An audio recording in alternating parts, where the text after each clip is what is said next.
Bismillahirrahmanirrahim. Assalamualaikum warahmatullahi wabarakatuh. Bismillah, alhamdulillah, salatu wassalamu ala rasulillah wa ala alihi wa ashabihi wa mawalah, la hawla wa la quwata illa billah. Qalu subhanaka la ilma lana illa ma'allamtana innaka antal alimul hakim. Qala rabbi syrah li sadri wa yassir li amri wa hlul 'uqdatam min lisani yafqahu qawli. Rabbi zidna ilma warzuqna fahma. Alhamdulillah, para bapak, para ibu, semuanya sehat. Alhamdulillah. Alhamdulillah. Hari malam yang kedua, jamaah semakin banyak. Kemarin malam pertama masih antara iya dengan tidak salat tarawihnya. Alhamdulillah ternyata jadi kemarin tarawih hari yang pertama. Sekarang tarawih hari yang kedua. Besok hari yang mudah-mudahan sampai hari yang terakhir sama persis seperti ini, full penuh, tidak berkurang satupun. Mudah-mudahan, nggih. Insya Allah. Siapa? Siap Bu? Insya Allah jamaah ridho istiqomah sampai selesai. Karena setiap orang itu pasti akan merugi, kecuali orang yang punya ilmu. Orang yang berilmu itu juga rugi, kecuali orang yang beramal. Untuk apa ilmu tidak diamalkan? Dan orang yang beramal juga akan rugi dan binasa, kecuali amal yang didasarkan atas ikhlas semata-mata karena Allah Subhanahu wa ta'ala. Ternyata orang yang ikhlas pun juga kadang akan rugi dan binasa kalau keikhlasan itu sementara, kecuali orang-orang yang ikhlas dan terus istiqomah, Pak, istirahat. Istiqomah, ya. Yang paling berat itu istiqomah. Kalau yang paling mudah dan ringan itu istirahat. Mau istirahat sekarang apa tetap istiqomah sampai akhir? Mudah-mudahan senantiasa istiqomah. Kalau kita ingin tidak rugi, harus ibadahnya istiqomah. Ayatnya jelas, wa'bud hatta ya'tiyakal yakin. Beribadahlah sampai ada kepastian keyakinan, yaitu al-maut. Kapan? Apa namanya? Kematian. Ya, karena itu yang kita harapkan itu adalah akhir hayat kita dalam keadaan husnul khotimah. Tiada lain orang yang husnul khotimah, dialah orang yang istiqomah. Tanpa istiqomah rasanya berat untuk mengharapkan husnul khotimah. Mau husnul khotimah apa? Su'ul khotimah. Kita pasti akan mengharapkan husnul khotimah. Jadi cita-cita terbesar dalam hidup setiap orang Islam, cita-cita jangka pendek adalah mati husnul khotimah. Cita-cita jangka panjang nanti di akhirat masuk surga. Kayaknya kurang semangat ya masuk surga ya.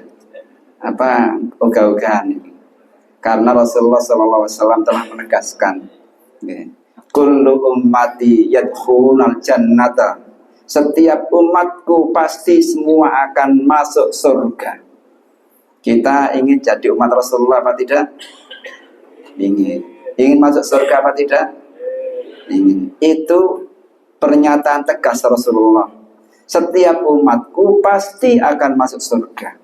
Kullu ummati yadkhulunal jannah.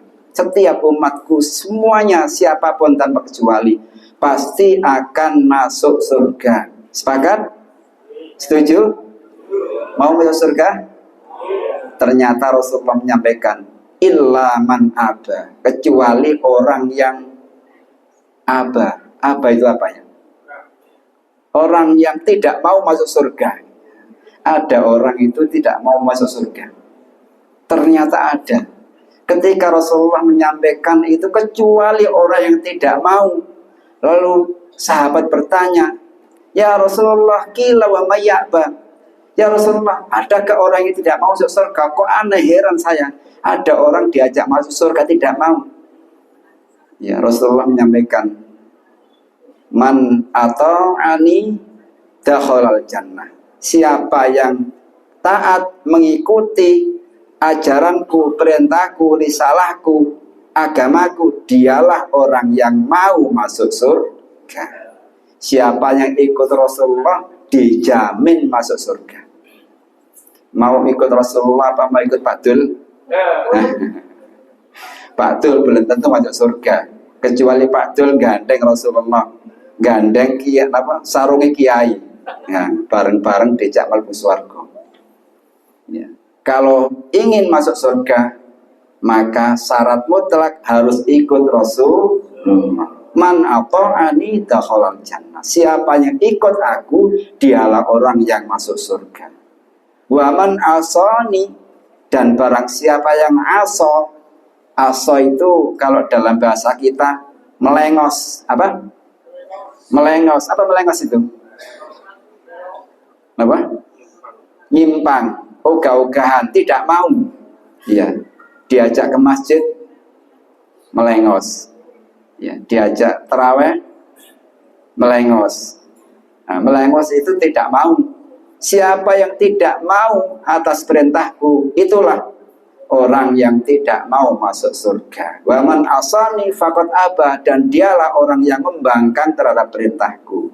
Maka kalau kita ingin masuk surga, ikutlah Rasulullah Shallallahu Alaihi Wasallam.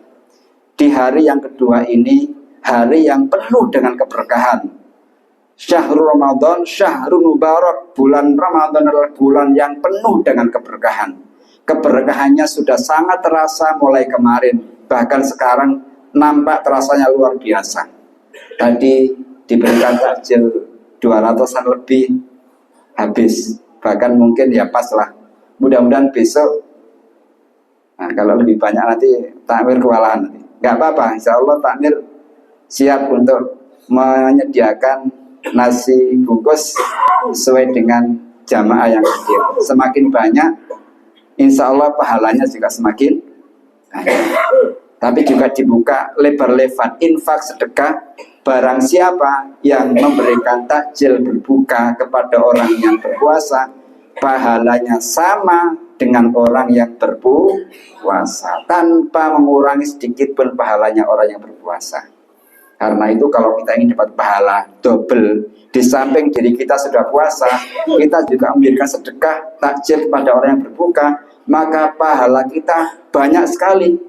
Kalau ada satu yang kita berikan makan takjil, kita dapat pahala 1, 2 dengan kita. Kalau 2, apalagi 5, apalagi 10, apalagi 100. Karena ternyata ada yang sudah request setiap hari memberikan nasi bungkus minimal 25. Ini rahasia.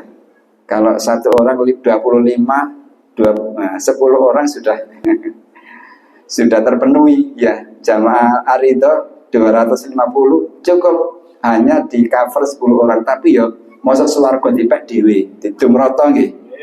Jangan diambil alih sendiri, maka dibagi rata. Siapa yang ingin berebut surga di hari dan waktu-waktu Ramadan terbuka lebar.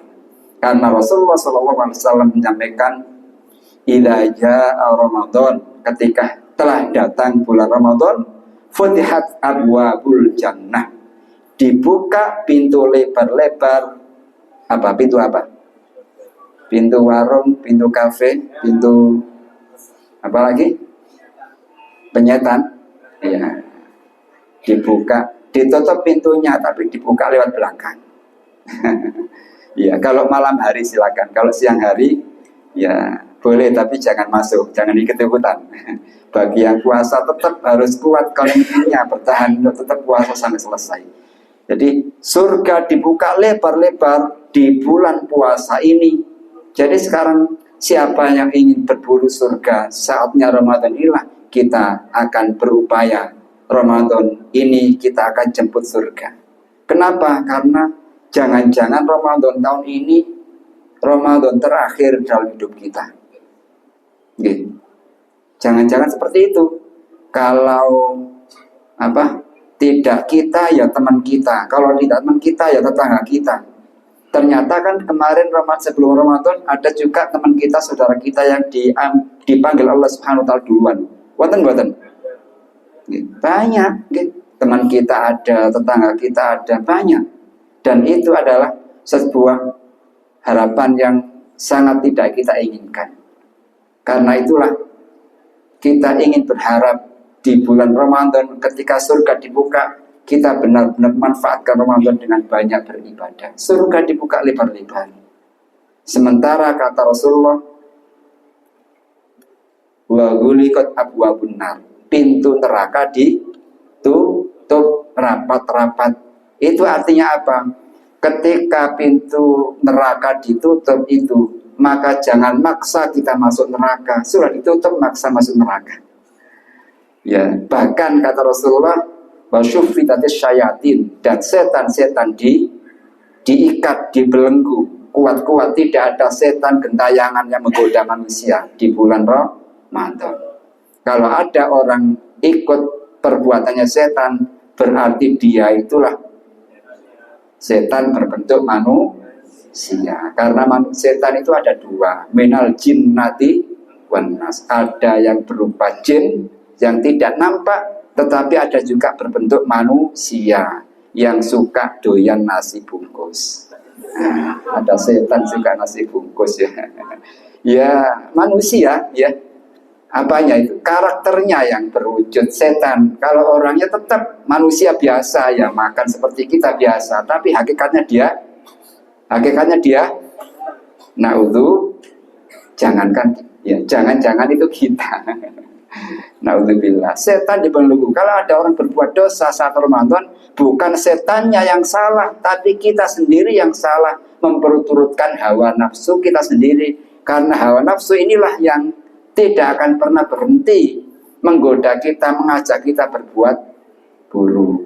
Ya, wa ma ubari'un nafsi innan nafsa la'ammaratun bisu'i illa ma rahima rabbi. Jadi ketika kita ini perhatikan dalam diri kita itu ada akal, ada nafsu, ada hati. Kalau akal itu yang mengajak, mempengaruhi kita untuk menimbang mana salah, mana benar.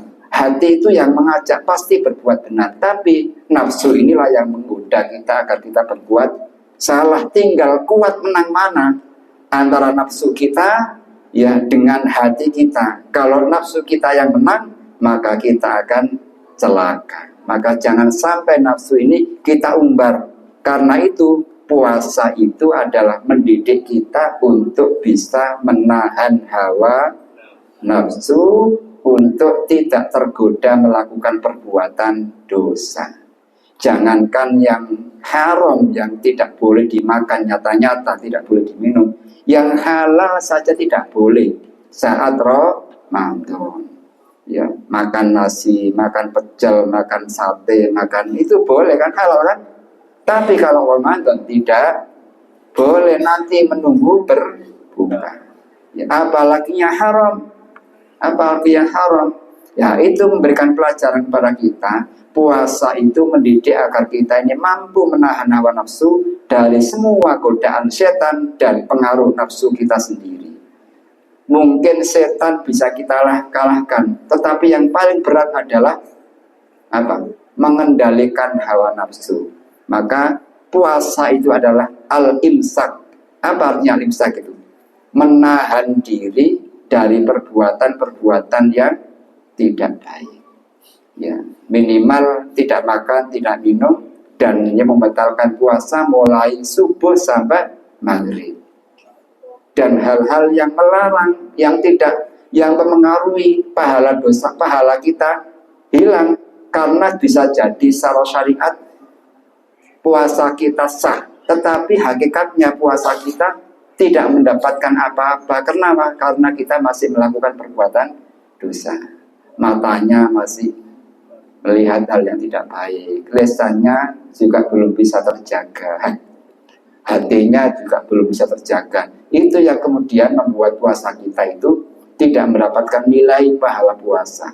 Itu yang Rasulullah ingatkan, kam min sa'imin laisa lahu min siyamihi ilal ju'i wal atas. Banyak orang yang berpuasa tapi hanya mendapatkan lapar dan dahaga. Sayang, walaupun secara syariat dia sudah terbebas dari kewajiban menjalankan puasa, tetapi kita ini emang sama-sama tidak makan, tidak minum, yang satu dapat pahala, yang satu tidak, bahkan itu kita. Nah, mudah-mudahan dengan puasa yang kita jalankan mulai hari tadi, besok, dan sampai akhir Ramadan kita benar-benar puasa yang diterima oleh Allah Subhanahu wa ta'ala. Amin ya rabbal alamin. Demikian yang bisa kami sampaikan. Mohon maaf akhirul kalam. Ihdinas siratal mustaqim. Assalamualaikum warahmatullahi wabarakatuh.